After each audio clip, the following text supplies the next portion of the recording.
আমাদের বাংলাদেশের মধ্যে শবে বরাত আসলেই এক প্রকার মৌলবীদের চুলকানি শুরু হয়ে যায় শরীরের মধ্যে।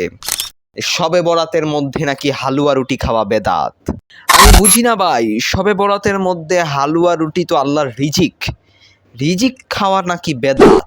যারা এ ফতুয়া দেয় আমি তাদেরকে বলতে চাই, আবার ভালো ভালো তো আপনারা হিন্দুদের দোকান থেকে মিষ্টি, সন্দেশ, তারপরে দই এগুলা খেতে পারেন, এগুলা তো বেদাত হয় না।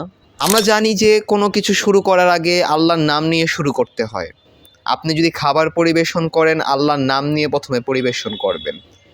কিন্তু আমার যে হিন্দু ভাইয়েরা আছে তারা তো তাদের দেবদেবী মায়েদের নাম নিয়ে পিঠা, তারপরে সন্দেশ, মিষ্টি, দই এগুলো বানায়। সকালে পরোটা খান, নাস্তা খান, তারা তো বিসমিল্লার নাম নিয়ে বানাবে না ভাই। তাহলে ওইটা খাওয়া জায়েজ? এই সমস্ত যারা বলে শবে বরাতের মধ্যে হালুয়া রুটি খাওয়া বেদাত, শবে বরাত পালন করা বেদাত, আমি একটা জিনিস বুঝি না, আমাকে আপনারা বুঝাবেন। আল্লাহর ইবাদত করা কি বেদাত? শবে বরাতের মধ্যে আমরা কি করি বলেন? আমরা নামাজ পড়ি, আল্লাহর ইবাদত করি। বরাতের রাত এমন একটি রাত, যেই রাতে যদি আপনি আমল করেন আমার আল্লাহ রাব্বুল আলামিন হাজারো বছর নফল ইবাদতের সওয়াব আপনার আমলনামায় লিখে দিবে। সুবহানাল্লাহ।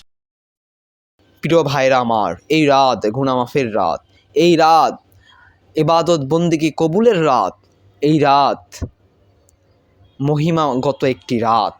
যেই রাতে আসুন আমরা সবাই মিলে আল্লাহর ইবাদত বন্দেগীতে মশগুল হয়ে যাই। সবাই ভালো থাকবে। আর যারা শবে বরাত আসলে ফতুয়া দিয়ে দেয় বেদাত বেদাত বেদাত, আমি বুঝি না ভাই তারা কোন কারণে সব জিনিসকে শুধু কথায় কথায় বেদাত বলে, আসলে নিজেরা যে কত বেদাতি কাজ করে সে খবর নাই। আর আমরা আল্লাহর ইবাদত করতে নিলে, হালুয়া রুটি খেতে নিলে আমাদেরকে বেদাতের ফতুয়া দিয়ে দেয়। নাউযুবিল্লাহি মিন যালিক। আল্লাহ মাফ করুক। আসসালামু আলাইকুম রহমতুল্লাহ।